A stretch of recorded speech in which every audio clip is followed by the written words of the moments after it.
இப்போ மற்ற கோவில்கள்லாம் ஒரே சுப்பிரபாதம், உப்பிலியப்பன் கோவிலில் தனி சுப்பிரபாதம் வச்சு பாடுறாங்க.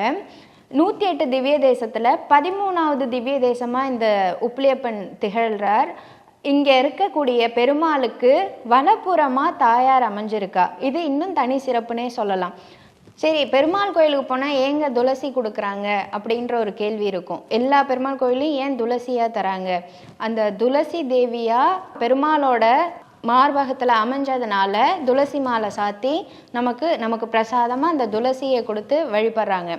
இப்போ கோவில்னாலே பிரசாதம். இப்போ நம்ம எல்லாருக்குமே அந்த பிரசாதம், அங்கே இருக்கக்கூடிய பிரசாதங்கள் யாருக்கு தான் பிடிக்காது? எல்லாருக்குமே அந்த பிரசாதங்கிறது பிடிக்கும்.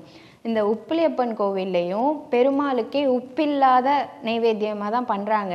அப்படி பண்ணும்போது நம்ம போயிருக்க நேரம், நம்ம அந்த நேரத்துக்கு அந்த கோவிலுக்கு போயிருக்கோம், பிரசாதமாக கொடுக்குறாங்க அப்படின்னா கண்டிப்பாக அந்த பிரசாதத்தை வாங்கி சாப்பிட்லாம்.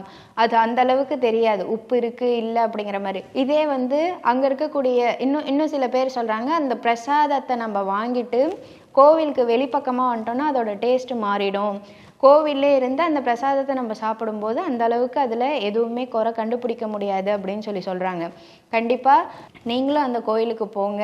பெருமாள் கிட்ட என்னென்ன கேட்கணும் அப்படிங்கிறதெல்லாம் இல்லை, நம்ம போய் பார்த்துட்டு உன்னோட அனுகிரகம் எனக்கு இருந்துட்டா போதும், எனக்கு என்ன வேணும் என்ன வேணாங்கிறது நீங்கள் கொடுத்தீங்கன்னா போதும் அப்படிங்கிற மாதிரி நம்ம கேட்கணும். எனக்கு இது கொடு அது கொடு நம்ம எப்பொழுதுமே எந்த ஒரு கோயிலுக்கு போனாலுமே கேட்க வேண்டாம்.